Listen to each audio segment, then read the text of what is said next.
In this presentation, we will be exploring Clostridium botulinum, a fascinating and clinically significant bacterium best known for producing botulinum toxin, one of the most powerful neurotoxins ever discovered.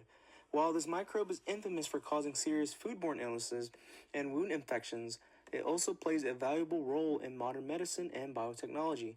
In its purified form, the toxin is used therapeutically to treat muscle spasms, chronic migraines, and is widely recognized for its cosmetic application in Botox.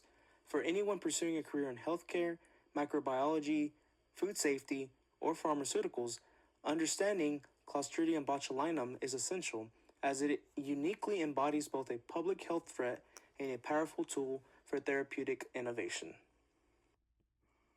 Clostridium botulinum is a gram-positive rod-shaped bacterium. It has a thick peptidoglycan cell wall that stains purple in gram stain tests, as covered in Chapter 4. One of its key structural features is its ability to form endospores, oval-shaped subterminal spores that allow it to survive in extreme conditions. These spores are highly resistant to heat, desiccation, and chemicals, which makes the bacterium a major concern in food safety.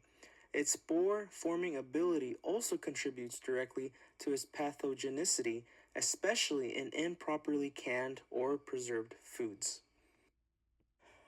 Some strains of Clostridium botulinum are motile via Peritrichus flagella, but others are non-motile. Motility can depend on the strain and growth conditions. It is also an obligate anaerobe, meaning it cannot survive in the presence of oxygen.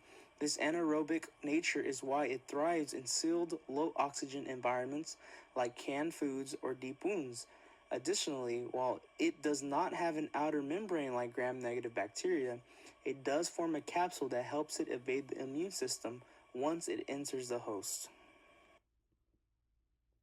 The hallmark of C. botulinum is in its production of botulinum toxin, which is released during sporulation. This neurotoxin blocks acetylcholine release at its neuromuscular junctions, causing flaccid paralysis. The genes responsible for toxin production are often located on plasmids or integrated phase DNA, showing how horizontal gene transfer plays a role in virulence. This makes the organism genetically adaptable, and it explains the existence of multiple toxin types, A through G. Type A is the most commonly used in medicine, while types A, B, E, and F are most associated with human disease. Genetically, C. botulinum has a circular chromosome, but many of its virulence factors are carried on mobile elements. Through lysogenic conversion, phages can insert toxin genes into the genome of non-toxigenic strains, making them pathogenic. This horizontal gene transfer allows for the evolution of new strains and poses challenges in detection and treatment. Understanding its genetics is especially important in vaccine development and in tracking outbreak strains during epidemiological investigations. C. botulinum has strict growth requirements. It cannot grow in oxygenated environments, so it only thrives under anaerobic conditions. The ideal temperature for its growth ranges from 25 to 37 degrees Celsius. Although certain strains can grow in refrigerated conditions, which poses risks in food storage, it also grows best in low acid, protein rich environments, such as meat and fish. These characteristics explain why it's a concern in canned and vacuum sealed foods, especially those stored at room temperature. The bacterium reproduces via binary fission like most prokaryotes. Under optimal conditions, it can replicate quickly, especially when oxygen is absent. Nutritionally, it is a chemoheterotroph relying on external organic compounds, primarily amino acids, for energy. It cannot tolerate high salt concentrations or highly acidic environments, which is why high acidic and refrigeration are key strategies for food safety. Understanding these nutritional needs is crucial for designing control measures, particularly in food production and packaging industries. Due to the extreme resistance of its spores, C. botulinum can survive boiling water temperatures. Complete inactivation requires heating to 121 degrees Celsius for at least 15 minutes, which is why pressure canning is necessary for low acid foods. The toxin itself is heat labile and is inactivated around 85 degrees Celsius. In food production, prevention involves keeping foods acidic, refrigerated, and oxygen rich when possible. Nitrates are added to cured meats to inhibit spore germination and toxin production, particularly in processed meats. Challenges in public safety. Clostridium botulism is a serious public safety concern because it is difficult to detect, control, and treat. One of the biggest risks is through canned food and food that was not processed properly, such as foods that were canned, fermented, and pickled at home. As a foodborne pathogen, it could go unnoticed since the toxin has no taste or smell. Another challenge is infant botulism, which is caused when C. botulinum spores get inside an infant's intestines. Those who are a year old or under a year old are more vulnerable since their intestines are not grown enough to prevent the spores from growing. Even with campaigns existing about warning to parents to feed honey to their kids, some parents don't take risks seriously, and others don't receive the information as campaigns don't always reach every community. This makes prevention rely more on caregivers and parents than on regulation. Next, we have wound botulism, which happens when Clostridium botulinum enters into a wound and makes it toxic. This is especially risky and challenging for people who inject themselves with illicit drugs. Symptoms appear from few days to 2 weeks. You can get botulism even if the injection site doesn't look infected. The symptoms can look like heroin overdose, which you can usually solve with Narcan, but you cannot solve the symptoms of botulism. If it isn't diagnosed and treated in time, it can lead to respiratory failure and death. Now, the last challenge we have is diagnosis and treatment. Symptoms can be confused with other neurological conditions like strokes, Guillain-Barré syndrome, or myasthenic gravis. Since this is a rare disease, healthcare providers might not consider it a possibility and treatment could be delayed. These challenges reinforces the need for surveillance and preventive control at multiple times. Foodborne botulism outbreaks, for example, demonstrates the importance of sterilization of and anaerobic packing in food production.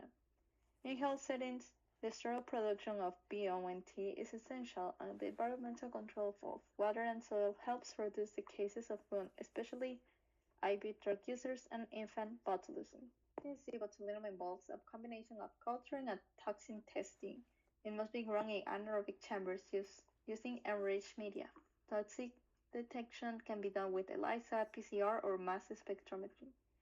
Historically, the mouse biohazard was used where mice were injected with suspected toxin to confirm lethality. Today, molecular techniques allow for faster and more humane detection, and PCR is often used to confirm the presence of toxin-producing genes. In the figure, you can see laboratory diagnosis of botulism. The standard methods are marked with black arrows, and the methods aiming at rapid initial screening are marked with gray arrows. Clinical and food testing. In clinical labs, stool or serum samples are tested for BO and T. Food labs test preserved items for viable spores. Toxin detection confirms diagnosis.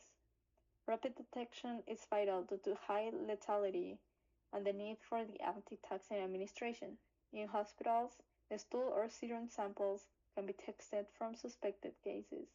In foodborne investigation, sealed products like canned goods are tested for both viable spores and for botulinum toxin.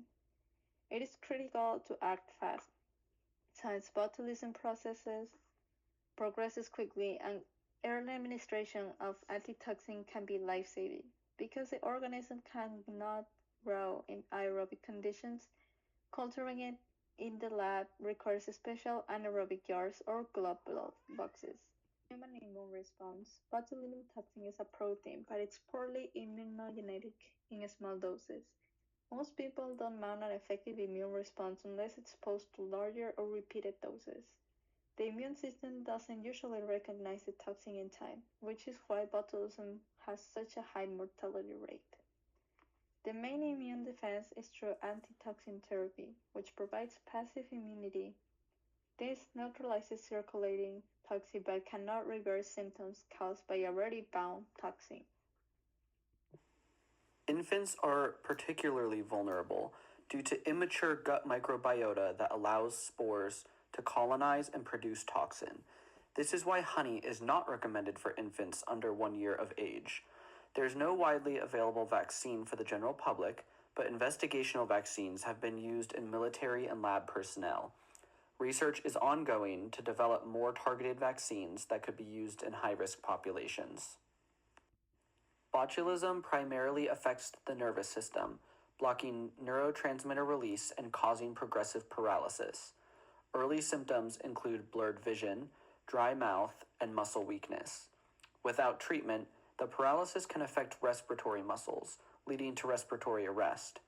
Treatment includes immediate administration of antitoxin and intensive supportive care, often involving ventilators. Recovery can take weeks to months, and because the toxin binds irreversibly to nerve endings, new nerve terminals must regenerate for function to return. Clostridium botulinum is a remarkable organism that occupies a delicate balance between danger and therapeutic benefit. Its toxin has transformed both medicine and aesthetics, yet the bacterium itself is among the most perilous foodborne pathogens. For aspiring healthcare providers, scientists, and public health professionals, a comprehensive understanding of C. botulinum is vital, not only for effective treatment of its associated illnesses, but also to explore its potential benefits.